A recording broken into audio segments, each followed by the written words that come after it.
If a customer wants a pickle, you give them a pickle, right? Calvin Cocoa Puff.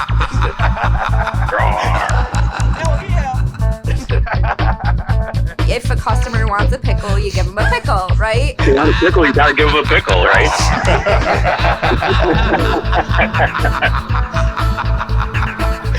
You guys still there? Baloney Nation. Hey, what's going on, big guy? Jim Deezy Yeah. in the house. In the dark house. We are taping at a different time than normal. Yes. And so the background is really dark and you can see yourself in the reflection. Hey, how are you? No, you're there too. I'm in two places at the same time. Yeah. What a show. What a show. So we got big stuff going on. We do. It's going to be week 2 of the Bowie 2020 presidential campaign. We've got a new ad. Ooh, I can't wait. We're going to debut an ad every week until this whole election thing is done. Yeah. You know, we don't talk politics, but we can support one of our own. And as I said last week, he's the one candidate who isn't a politician and actually has no platform. None. Zero platform, folks. You won't hear any talk of politics. Nope. Nothing. No Republican stuff, no Democratic stuff, no whatever. No pushing to get a bill passed. Nothing. No talking of what the NFL should do. Yeah. Nothing. Nothing. He's never even going to talk about COVID. I don't think he knows what COVID is. No. But enough about our future president. All I'm going to say is really, honestly, think about this for a second. Can it really be any worse? It can't. It can't. Why not? Why not, folks? Why not? So everyone knows this show, and we're huge wrestling fans. Huge. We also love the 1980s. We're over the top wrestling fans. Yeah. So, what about talking 80s wrestling today? Let's do it. Let's do it. No holds barred, folks. Oh, well, that's a wrestling movie. So 80s wrestling, top of the head, right off the bat. What do you think of? First image. Andre the Giant. You go to Andre first. I'm going to go to Andre first. Over the Hulkster. That's what I'm saying. I thought for sure you're a Hulkamaniac. I am a Hulkamaniac. Yeah, he's said and done some things, but kind of tarnished the image a little bit. But let's not forget what he did for pro wrestling. Right. You almost have to think of the 1980s. There's the pre-Hogan and then everything after Hogan. Mm-hmm.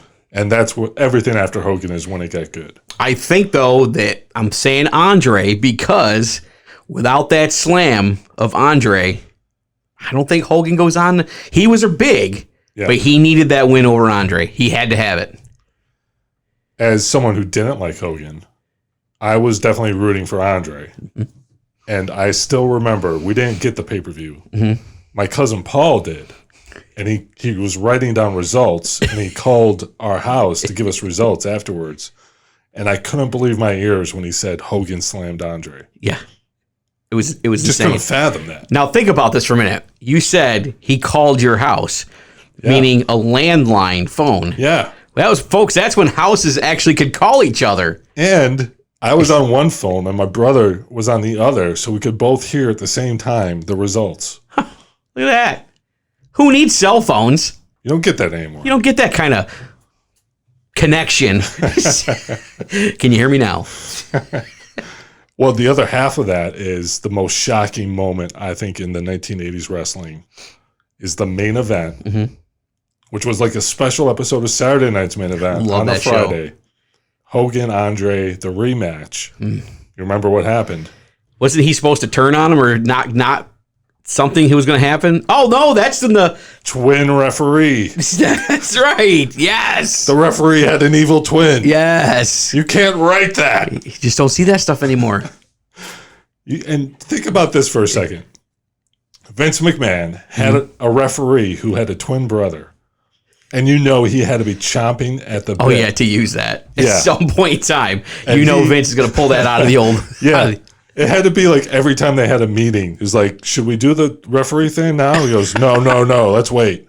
Save it for a big pay-per-view I think event. they waited for the perfect moment. That was a perfect moment. I think that show is still the highest rated network wrestling show ever. It's like 11 million people watched the Evil Twin turn on Hogan so Andre could become the champ. I remember that. What was it that it was a Piper's Pit when Andre ripped the chain, the cross off of Hogan. That was when Andre first went bad, is he confronted Hogan on Piper's Pit. You got teary-eyed watching that. Oh, man. You're like, this. He just turned on Hogan. He broke the cross. Yeah. And he came out with Bobby Heenan, if you remember, which is like... Bobby the Brain Heenan. What's a good guy doing with the Weasel? Rest in peace, man. Pouring out. I'm going to drink some coffee for you later, Bobby. Unfortunately, if we start drinking to every wrestler from the 80s who's passed, we ain't going to bed anytime soon. I'd have to mention King Kong Bundy in there, too. There you go. Classic wrestler from the 80s. Bad guy, but I loved him. Loved the guy. I remember watching the cage. Was it WrestleMania 3? WrestleMania 2. 2. He was with Hogan in the cage. That was the debut of the big blue steel cage. Because they had to have the extra strength cage because Bundy was, a monster. They were busting each other open all the time back in the day. They were, yeah. And chair shots were real. Well. And that's why half the guys don't remember their names now. You know what else you don't see anymore that you used to see back then? The great managers. We mentioned Bobby Heenan, Captain Lou. Rick Slick. The Slickster? The Slickster. The Doctor of Style. The Doctor of Style. Freddie Blassie. Mr. Fuji. Mr. Fuji. Jimmy Hart. Oh, yeah. It was just... the mouth of the South. So many good managers. And they made the show sometimes. They were like the best parts. You just don't see that anymore. No. I mean, I get you got the newer wrestling groups or, AEWs and stuff out there now, and they over push the tag teams, I think, Mm-hmm. I just don't, man, there was a story being told by the manager back in the 80s. Yeah. You didn't want the story. I didn't want to hear the story from the tag team. I wanted to hear the story. I'd rather them just sit back and say nothing or occasionally growl like Hawk and Animal. The Legion of Doom, folks. Managed by Paul Ellering. There you go. Who managed AOP, didn't they? In NXT. In NXT. Yeah, he was back as a manager. They just got cut too, didn't they? They did get cut, yeah. They were hurt all the time, though. Yeah. Well, folks, if you guys want to come on the show, AOP, more than welcome to. We're hiring. We can't pay you, but we're hiring. So there's the open invite, Authors of Pain. Authors of Pain. Come on the show. Call in. Call the hotline. 585-484-1770. Leave a voicemail. Yeah. Send us a text. Let us know how you're doing. Yeah. We want to know. Hey, you want to come on here and air some grievances? Absolutely. Open chairs right there. That was going to be the name of the show before we settled on Talkin Baloney. It was going to be Airing of Grievances. Airing of almost sounds too political. Yeah. Just draw a random grievance from a bottle or a jug every week. Yeah. Just put it at the gas station down the road. Air your grievances. We'll read them on air. Oh man. So other 80s personalities, I of course think Macho Man. Dusty Rhodes. Dusty. Now you're talking NWA. You remember his manager? Well, in WWE, was Sapphire. Yes. Sweet Sapphire. Man, rocking the polka dots, Dusty. He was. He did. The yellow and black. Wasn't it yellow and black? Yeah. Son of a plumber. Yeah. The American Dream. You just don't see that. I watch, and I'm a diehard wrestling guy, and I'll be honest, I don't watch every single show, even though I'm a diehard fan. You go back, catch some stuff on Twitter, you catch some stuff here and there, but it just doesn't have the same pizzazz anymore. Like, man, back in the 80s and 90s, even 90s, but back in the 80s, you had that. There was some stories you could really get into emotionally. Like, oh my God, the Rowdy Piper stuff. Piper's Pit was awesome.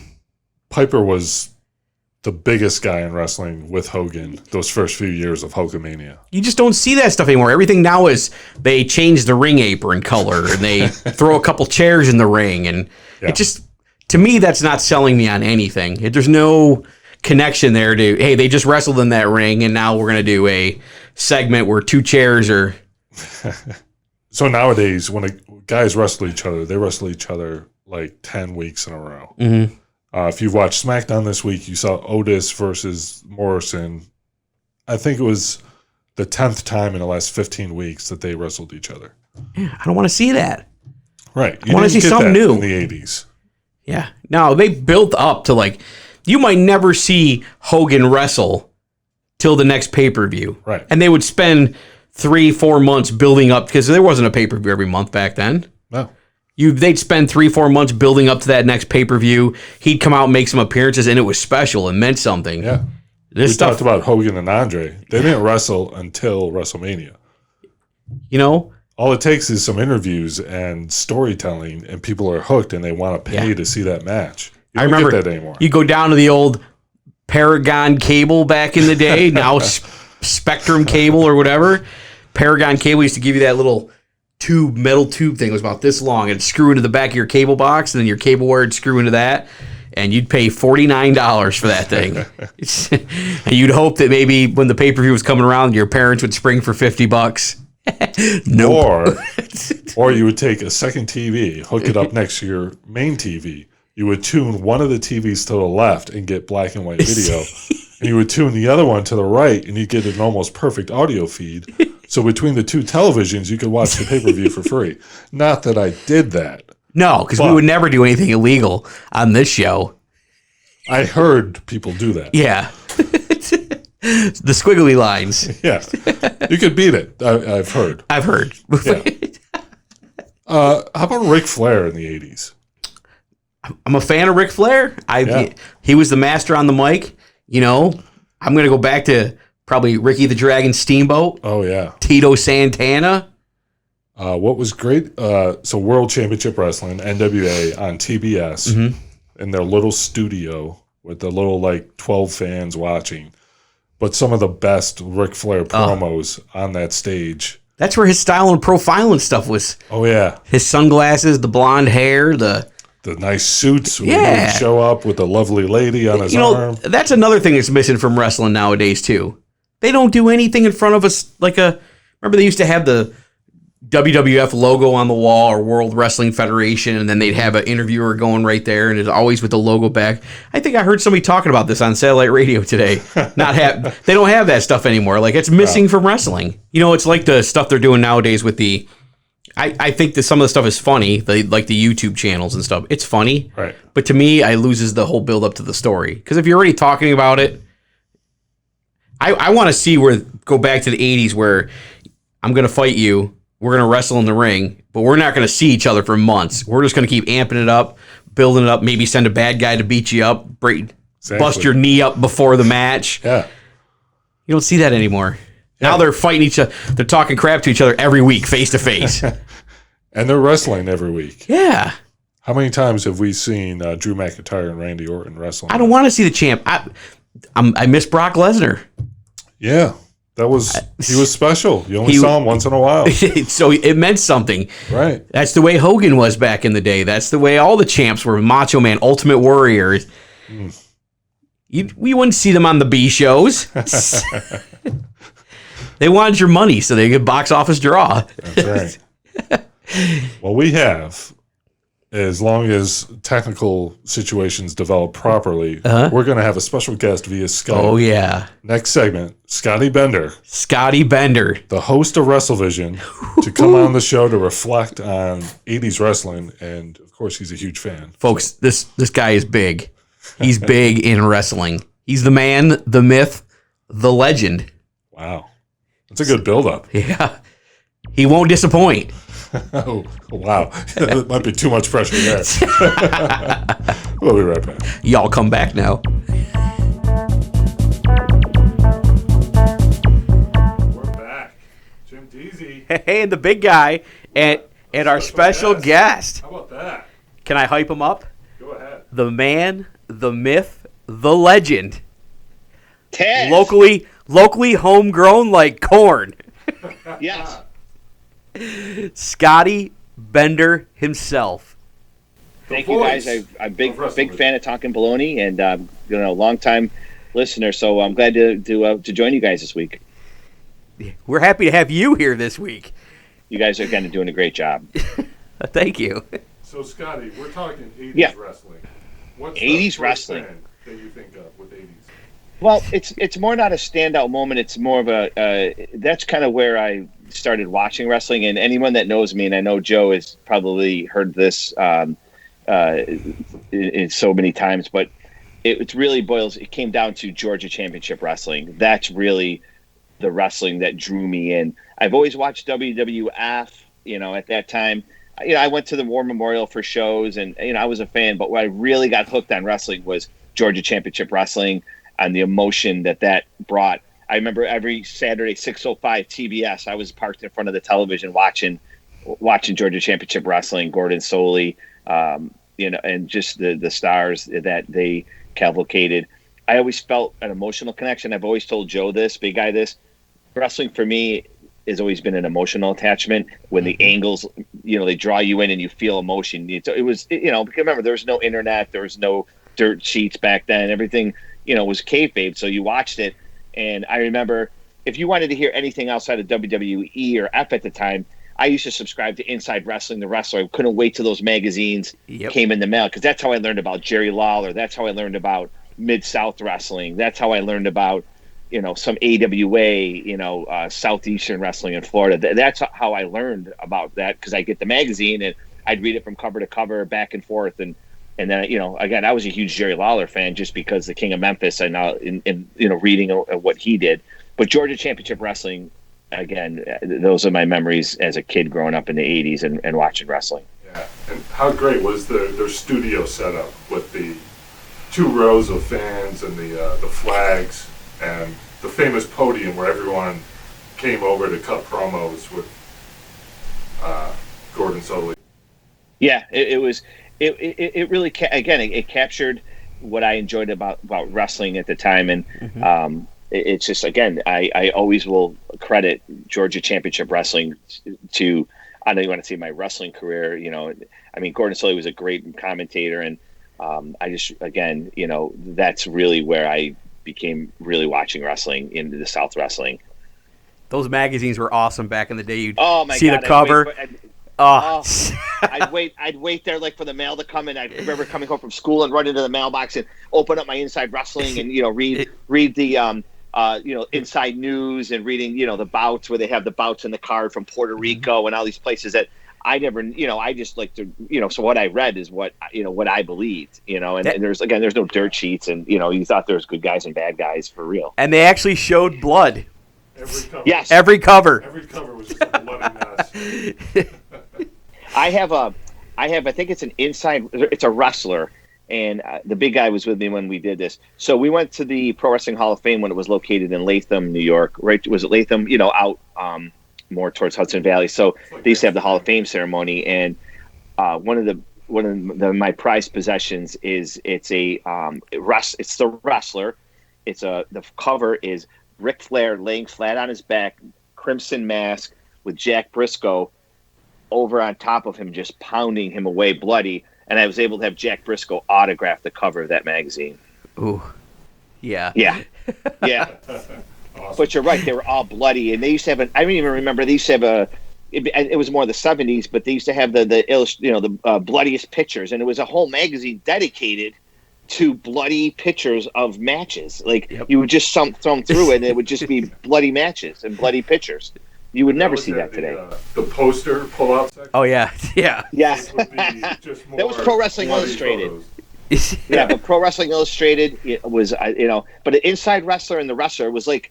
It was like a package deal. You got both of them. And my mom used to get it for me for Christmas. And I always remember going down into my stocking, she would put a copy of the magazine, knowing that, and that would be like, hey, I got you I renewed your subscription. I still have all my magazines. I have probably 3 tubs of wrestling magazines that I still have that I'll never get rid of. And, I probably have 1,000 magazines. You better keep them away from Dave LaGreca. He's always hunting those things down. Yeah, so I have a ton. But again, and the other cover that I I always remember it is in one of the feuds, that I, again, from Georgia Championship Wrestling was the last Battle of Atlanta, Tommy Rich and Buzz Sawyer in the enclosed cage, which really kind of set the stage for Hell in a Cell down the road, in my opinion. But those two, I mean, every match they had was bloody, and the cover of the Wrestler or the Inside Wrestling, one of them, it's just those two just bloody and battling it out. And I remember just that feud was really emotional. I mean, you really felt like they hated each other, and every time they're in the studio, they attack each other. It just, yeah. Can you recreate a Buzz Sawyer promo, like his breathing technique in a promo? I couldn't, but he was something. I mean, he was something. Mad Dog. I was waiting. I thought he was going to bust out with the promo.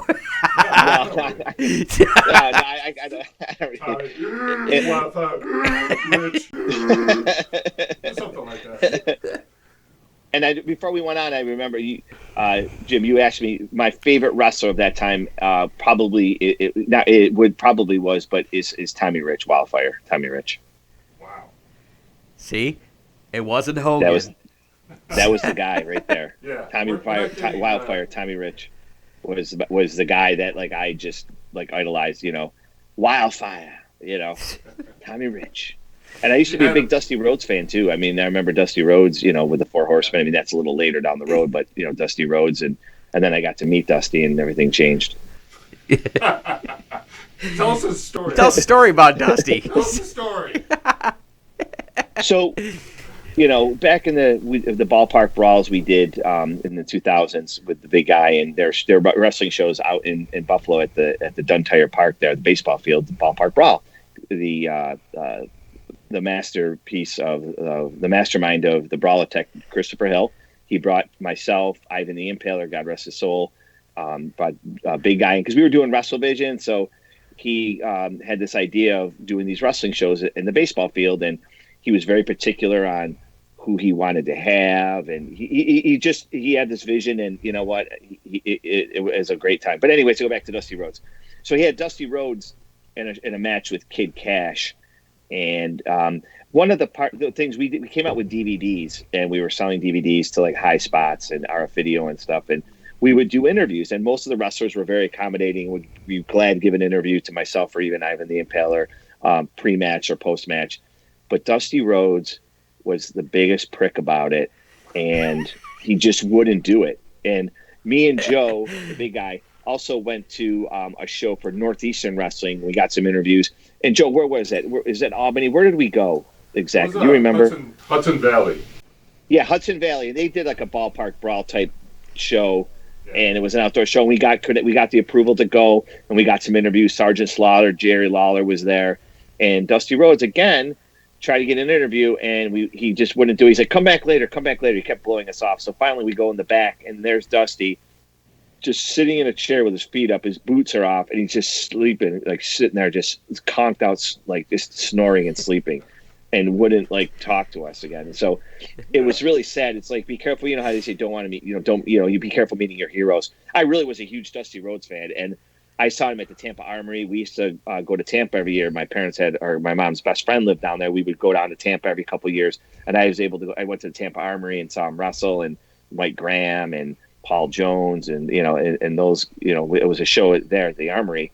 And again, I was a huge Dusty Rhodes fan, and then I met him, and it was just awful. And again, I'm sorry, but it was he had two chances and just didn't deliver. The one time he actually said, "Talk to my manager." like he wanted us to pay him extra. To talk to us. And the thing with the ballpark brawls too was that Chris Hill made it clear that these wrestlers that, hey, we're doing these DVDs, and we would be very appreciative if you would just do a quick interview about your match. And again, I don't think we got any pushback from anybody on it, and it was Dusty Rhodes who was the one who just wouldn't do it. He just refused. And there's one other. CM Punk also turned us down. Yeah. Oh, yes, because that's when he was headed to the WWF. Yeah, he was headed to WWE, and he wouldn't talk to anybody. That's right. Really? Correct. Was he a jerk backstage too? Yeah, he was. Go figure. Yeah, he wasn't cool. He wasn't cool. He spent the entire pre-match time running in the back, That's right. It was like exercise, but it also was like antisocial. Like everyone else is he wasn't. in the locker room. Yep, I remember that now. Yeah, he was running where they did like the batting cages and stuff. He was running in the back there. He was running off by himself. Yep, he was like doing like wind sprints. So, any of those wrestlers from back in the day that you were up and coming with, that you knew were going to turn into a big star, and who were they? Let me think here. Brodie Lee. Yeah, Brodie Lee. We always used to talk about Brodie Lee. Are you talking like local scene, or are you talking national scene? Yeah, anybody local that you might have met or dealt with? Brodie Lee. I remember going to see Brodie Lee at an RCW show. We went there to film, and I remember like after the show, talking with the big guy. I was saying this guy is gonna make it. Like he's got it, what it takes. There's something about him. He had charisma that you just could tell. He had the size for a big man. He could move. He just knew how to tell a story in the ring. And I've been blowing, tooting the horn of Brodie Lee for a very long time. And it's so good to see him in, AEW succeeding. And even, when he was coming up the ranks, he just was always a smart businessman. He was always smart around the other wrestlers. He was well respected. He just knew how to handle himself in the locker room. And, that's another thing. It's an X factor. You can't always teach someone that. And then you got other people, that will remain nameless that just did not know how to carry themselves. But we know. Rick Matrix. Oh, I wasn't expecting that. Yeah. It's Who were funny you about thinking? Rick Matrix. I was thinking Brian Christopher myself, but. Oh my God! Yes. Oh my God, Brian Christopher. Oh. Let's hear a Brian Christopher story. Buff the stuff. Can we tell the Buff? All right. So we're at Big Guy saved it. Me and Ivan. So we're at the ballpark brawl. It was after the show, and me and Ivan. I don't remember the bar, but we were up on the rooftop at this bar, and we were talking to Buff Bagwell. Buff Bagwell obviously was hyped up on medication or drugs, or he was messed up, and he was always very paranoid and like just very like a scared squirrel. He was always just very antsy. So we've been trying to talk to him, and we wanted to get an interview with him, or just wanted to talk to him, but he didn't realize that we were part of the ballpark brawl. He thought we were just a couple of pain in the ass fans that were just trying to bother him and get an autograph. So me and Ivan approached him. And he got real lippy with us and started calling us marks. And, and so then Ivan started escalating a little bit because, Ivan would not back down. So Ivan's kind of starting to be sarcastic to him about backing him. And it's starting to, and so I don't remember who the pitcher was, but he was a major league pitcher. He was down with the Braves. Joe knew who he was. So he comes over and he starts getting mouthy with me and Ivan, thinking that we're harassing Buff Bagwell because he was hanging out with Buff. So he thinks me and Ivan are just like are like we don't even know what we like are lost of what's going on here. He comes over, he starts getting in our face and wants to like fight us. So then Joe, Big Guy, comes over, and Joe recognizes him and starts talking to him about stats or something. He's just totally Scott Stewart. Yes, he was Scott Stewart, the closer for the Expos. He had saved like 17 games the year before. And now he was in Buffalo in AAA. I started talking to him, and all of a sudden we were like cool, and we kind of helped him walk Buff Bagwell into a taxi. Buff was not the stuff that night. Buff was on the stuff. Yes, he was on the stuff. Yeah. But this guy came, so Scott Stewart came over to defend Buff because he thought we were harassing Buff Bagwell, and we weren't. We were just trying to talk to him, and then he just all of a sudden just started calling us marks and you marks, and he just kept saying marks over and over again. And me and Ivan are just like, what is going on with this guy? And again, we were trying to explain it. We're part of the ballpark brawl. Like we were the announcers, for the show. Well, before we go, because we're running out of time, I think we got to get the Brian Christopher story in. Yes. The time he came to Buffalo and he thought someone stole his jacket. Yes. I love how this went from talking 80s wrestling to great wrestling stories, because we have a ton of them. If you ever want to bring me on just for wrestling stories, about Sabu in the parking lot in Canada, and Teddy Hart and Abyss out front, the Johnny Puma scooping the mashed potatoes, and Trent Acid, stealing the beer. But anyways, Scotty, you Bagwell, have an open invite on this show. Yeah, no, anytime. We have so many stories. It's Ron Killing. Oh God. Okay.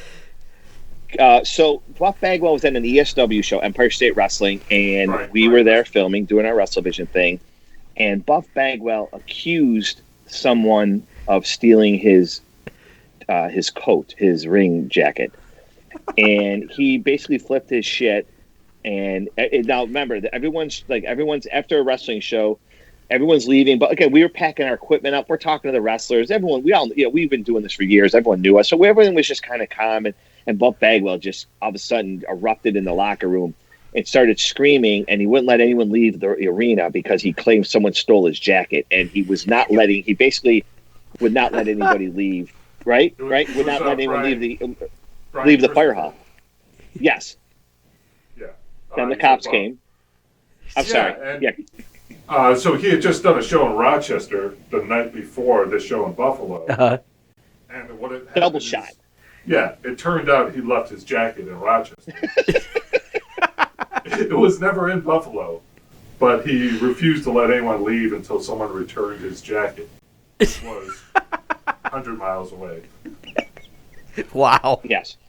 Yeah, but he was just screaming, and and I think everyone didn't they all think Ron Falco took it? Like, wasn't that the story? I forgot who they thought had taken the jacket at the time. I think for some reason he was suspect number one. Triple X, But when you get a chance, if you got to show Deezy, you got to show him, Jim, the match, the Brian Christopher match from ESW with me and Ivan when he's the most recent match where he starts grabbing at everybody. If you ever get a chance, please show him that match. Oh, I will watch it tonight. Please, yeah, Joe? We won't That's say what happened on it because there's probably still lawsuits pending.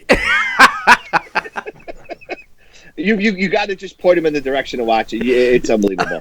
But yeah, he was always a character. Yeah, he was always and Ivan's commentary on it is fabulous. So, right. So yeah. Thanks for coming on the show, Scotty. Of course, it's a pleasure. I'm a big fan, and it's awesome to meet a celebrity. It really is. Well, yeah. Where? I don't see him. Where? So. I was funny when last thing before I go is when I remember you guys did the Bruce Willis movies, and I remember you talked about movies with and obviously Die Hard's always a big one of my favorites, but I've always liked the one when he was the Pittsburgh boat police officer. Yeah. What was it called again? Striking Distance. Oh, Striking Distance. Oh. Movies. Anytime you want to come out and talk movies. Anytime you guys need me, you call me. I'd be more than happy to come on. I think you guys are doing a great job, and you guys are funny dudes, so it's all good. Well, thank you, man. We appreciate that.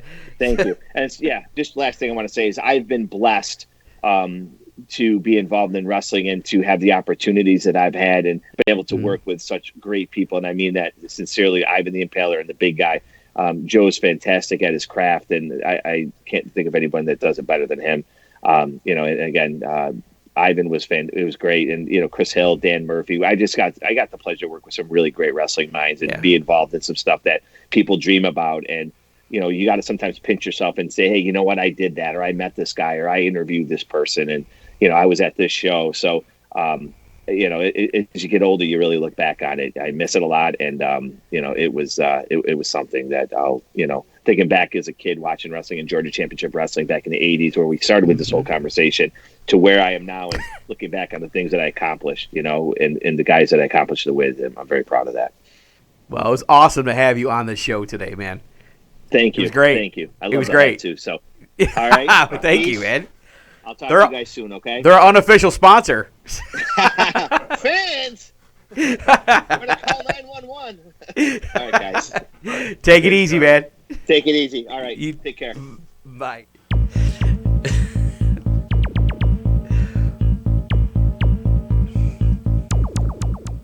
Welcome back, folks. Talkin Baloney.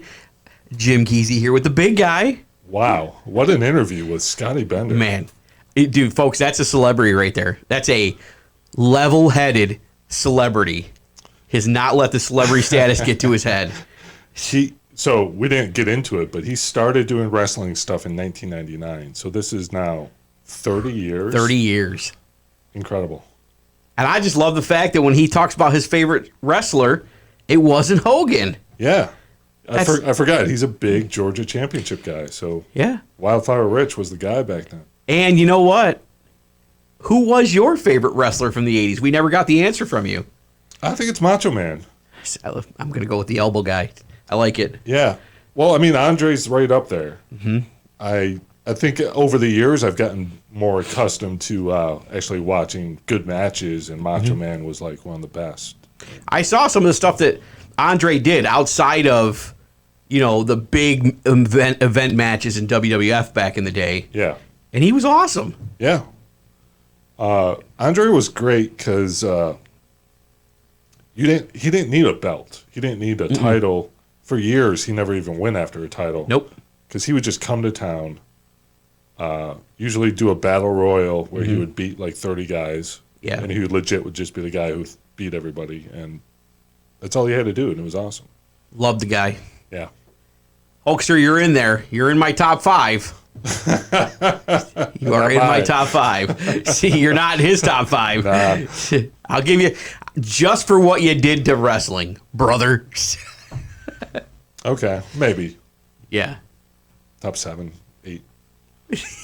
So we're going to get to Baloney Nation. Oh, we got let's some do questions. it. Yes, I'm looking forward to Now, it. before we get, you actually had you had a beverage problem you wanted to talk about. I have a grievance. You have a grievance. I have a grievance. You're going to air a grievance? I'm going to air. I don't like to put out my personal grievances on air, but I'm going to. Okay. So, running a little late to the show tonight, and I'm like, I'm almost out of coffee. I'm going to need more coffee. And of course, Jimbo Joe's isn't open until 2029, and where else are you going to go for coffee but either Tim Hortons, they're closed, Dunkin', we'll get into that in a little bit, or Starbucks. So I said, hey, let's try Starbucks. What could go wrong? Now, how many times have you been to Starbucks before? Well, I've been to probably 2 years ago. All right. Because in Elmira, Corning, Bath area, where you tend to propagate. Yeah. Not really a Starbucks area. No, it's not. I mean, there is one at the bookstore. Yeah, there's one at the Barnes & Noble. Yeah. And there's one inside the Target. Yeah. Yeah. Never been in the one in Target because, let's be honest, is Long it really? lines. Is it really a Starbucks though? Yeah. There's a Pizza Hut there too. Yeah. So let's be honest, Pizza Hut's closed down everywhere, but not in Target. Well, when they sell a mini pizza that feeds about half of a person for $7, they're probably going to stay in business a while. Yeah. So decide to say, let's try Starbucks because we're cruising through, and my wife's like, "Hey, I got some gift cards. Let's use them up." I'm like, "All right, let's do it. This can't cost more than $5, right?" Wrong. All right, so folks, this is a large coffee cup. Right there. Large, right there, large. That's a large. I can take a large coffee and fill it up in this. And that Talkin Baloney stainless steel travel mug is available for purchase. Yes, it is. Online right now. Right now. TalkinBaloney.com. And guaranteed it's dishwasher safe. Made in China. There you go. There you go. Made in the United States, folks. So, hey, 1 second. You know what they say now? Huh. Everything's made in China. Mm-hmm. They say ships from the USA. Yeah, there you go. Ships from the United States. Listen, ships right from... No, it ships from Bath, New York is where it ships from. Yeah, there you go, folks. Right from the good old US of A. Made in China. So we decided to stop at Starbucks and get this coffee. So I ordered a caramel macchiato, if I'm even saying it correctly, because it was the only thing that looked appetizing. And I said, I'll take a large. So, folks, this is what I got. This is a large Starbucks coffee. Now, this is a large travel mug. We'll put them side by side, folks, so you can actually see here. Okay? Take a look at that. Yeah. Let's see if we can angle that a little bit more. There you go. See? Yeah. So you know what you're paying for, folks? You're paying for this fancy little stir stick that you're never going to use. You're paying for this little hand thing so you don't burn yourself because, God forbid, they got to put these on every cup now because some idiot's going to try to sue and say, I burned my hands. We ordered a hot damn cup of coffee. What did you expect? But, folks, I didn't know this was going to get so violent. $4. $4 $4 for this little coffee. $4. Not Unreal. at Jimbo Joe's. $2. I can say any price I want because we're not open yet. If it's still $2 in 2029, that's gonna be a hell of a deal. Oh yeah, we'd be making money hand over fist. So folks, I'm just saying, if you're going to Starbucks for coffee, know what you're getting, what you're paying for. Okay? I don't want you to be surprised like I was. So we're going to Baloney Nation right All now. right. We have another voicemail. Uh-oh. And it's 3 weeks in a row for the Macho King. Oh, yeah, this is the Macho King of the Baloney Nation calling back again. Yes, sir, I'm calling because I was talking to our fans out there, the Balonyites, and I have a question this week for the big guy and Jim Deezy. Who is the best tag team partner that I've ever had? Please answer the question. No ifs, ands, or buts. I will talk with you later. Keep up the good work on the show. Bye for now. Oh, yeah. Okay. So, Best tag team Macho Man's ever had. Tag team partner. yeah. What do you think? It's a tough one. He wasn't a guy who had a lot of tag team partners. Nope. I mean, I've got to say the Mega Powers. He also was Ultimate Warrior. He tagged with him. I was going to say the Ultimate Warrior. Were they the Ultimate Maniacs? Or something? Ultimate. They were the ultimate something. Yeah. I like the Mega Powers. Yeah.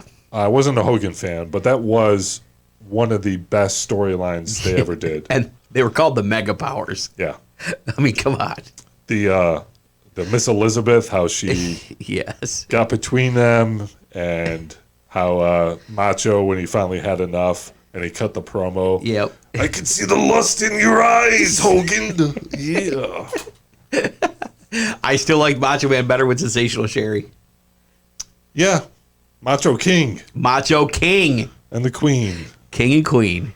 So, yeah, I like that. That's a good question. Okay. Got to get him a card. Get him a coffee cup card. Oh, man.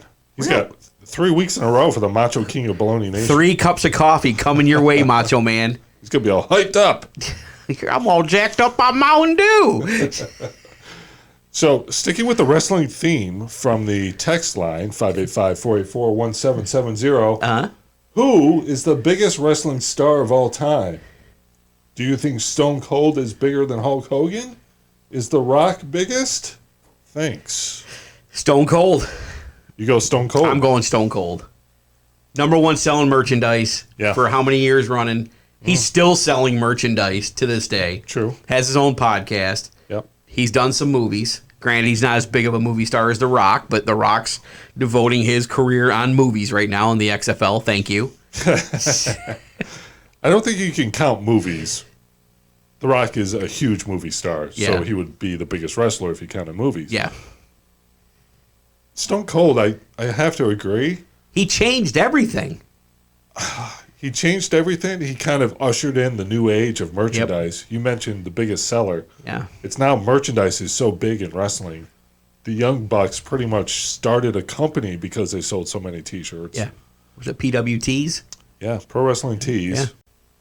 which every wrestler has a T-shirt available at that shop. Mm-hmm. Unless you go to the printing plaza and you want to buy Wrestlevision merchandise, you can do that too. Do it right now, folks. There's a Scotty Bender shirt for sale. I don't know if you knew that. Let's do it. I'm buying one tonight. Fans! I'm a fan of Scotty Bender. Scotty Bender is he's my new idol. Maybe I can get you an autograph. We can autograph photo. Ooh. Yeah. So Stone Cold. Definitely Stone Cold. All right. Next question. Does Okay. Jim like Harry Potter? No. Okay. It's not real. It's not. It's a movie. It's not real. books. Folks, Harry Potter's not real. Although I will say, I went on the ride down in Orlando at Universal. I went on that Harry Potter ride, and my daughter talked me into going on it, and I said, you know what? No, this is going to be corny as all heck, and it was awesome. The kids like Harry Potter, though, right? Yeah. And you know what? The kids can like Harry Potter. You should not like Harry Potter if you're an adult. Okay. So Cutoff is 10 years old. I've never seen any of the movies. Yeah, don't waste your time. Yeah. It's like Lord of the Rings. That's not the question, though. You might have spoiled that. It could have been next week's question. Damn it. Does seem like Lord of the Rings. Now we know. Who sends their kids to listen, let's be honest with Harry Potter. Who sends their kids to a camp to teach them magic? Come on. Wow. Yeah. Here's a question that's right. I mean, this is your wheelhouse. Okay. Why is Dunkin' Donuts changing their name to just Dunkin'? Without the donuts, the Dunkin' part makes absolutely no sense. I have to 100% agree. They were Dunkin' Donuts forever. And then in the middle of everything, you changed your name. Was it a money cost saving thing? What was the reason for changing from Dunkin' Donuts to Dunkin'? I think the reason is donuts are not as popular as they once were. Coffee became their biggest seller, and their fancy drinks, their iced whatever. So I think they wanted to get away from the association of donuts in this health-conscious world. It wasn't working. You know what? Here's the thing. And all you marketing geniuses out there, when you drink a cup of coffee, you're eating something with your cup of coffee. I don't care. Listen, if you're not eating something with your cup of coffee, you're not an American. But they still sell the stuff. They still sell it. They just want you to think of Dunkin' as a coffee place. Yeah. So you know what, Duncan? Your reverse marketing's not working on some of us. If you want to be just a coffee store, then just sell coffee.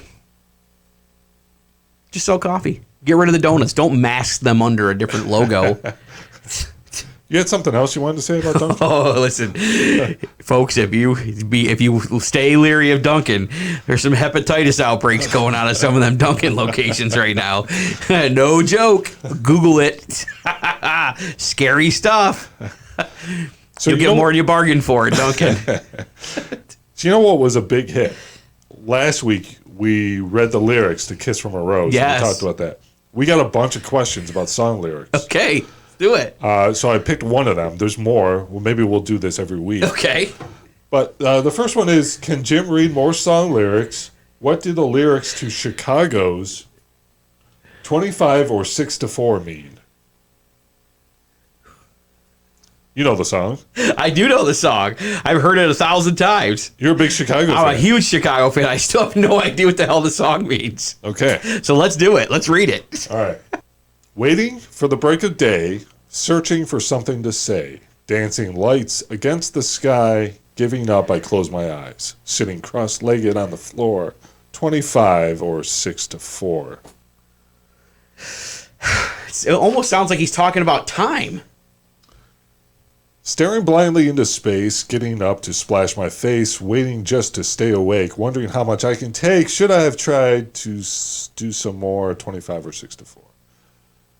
I want to say it's like maybe he's spending so much time with his significant other that he's 24 hours, maybe 25 hours a day. He needs 25 hours a day instead of 24 hours a day. I could be way off with this right now, but probably am. So, I went to Wikipedia. Oh, it's the gospel. Trusted news source. Trusted.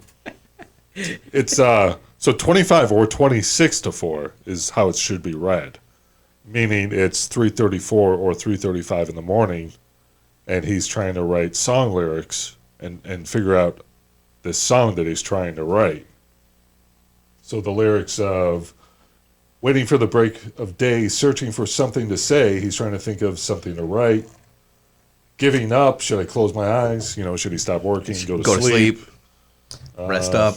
Yeah. Spinning room is sinking deep, so now he's drinking.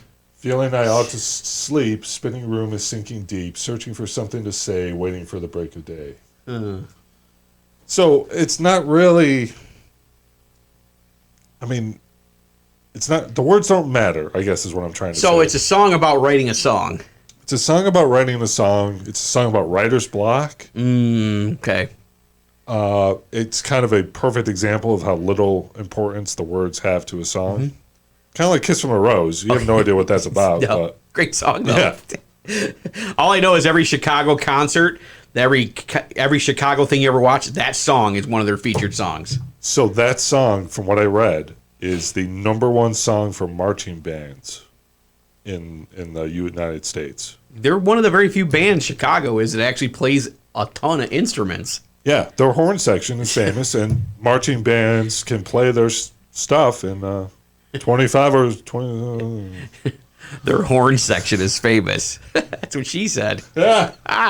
Reference to our unofficial sponsor, Dunder Mifflin. So our next question leads into our next Ty Bowie. Okay. So it's, can I vote for Ty Bowie? Like, I'm honestly thinking about it. Well, so am I, folks. I'm not honestly thinking about it. I am voting for Ty Bowie. And I think we should mention, it's going to have to be a write-in. Yeah. He is your write-in candidate. Yep. He won't be on the ballot. No. No political nonsense, no political talk, no political affiliation, no political background. Honestly, folks, no interest in politics. So there is this is for Earth. We're going to look at another Ty Bowie video. Excellent. See that? That's the sky. And there's no limits with the sky. And that's exactly what I promise if I'm elected presidential of America. This is Ty Bowie, and I'm running for president? Now that I don't believe. That was awesome. He's got my vote. How could you not vote for him? How could you not? And why not? And look at the mustache. That's straight out of a porn movie. There it is. You just see the love and compassion in his eyes. Yeah. He really cares about us. What I like at the end of that is he actually realized for the first time that he's running for president. He said, I'm running for president? He's very presidential, folks. Yeah. Just look at the way he carries himself. Oh. Even though he was running for president. Again, ask yourself, can it get any worse? I think it can get better. Yes. Why not? Exactly. Why not? So we're going to have more Ty Bowie campaign ads right up to the election. Yeah. Every week there'll be a new one. Absolutely. You mentioned last week who was going to be his vice presidential pick. Oh, we don't know yet. We don't know yet, but I think tough guy number one is in the running. Hoo. See, there's a shirt. You can buy that shirt, folks. That shirt's for sale. It's for sale. Follow the link. Heck, the big guy will even sell you the one right off his back if you want it. Please, make an offer. Make an offer.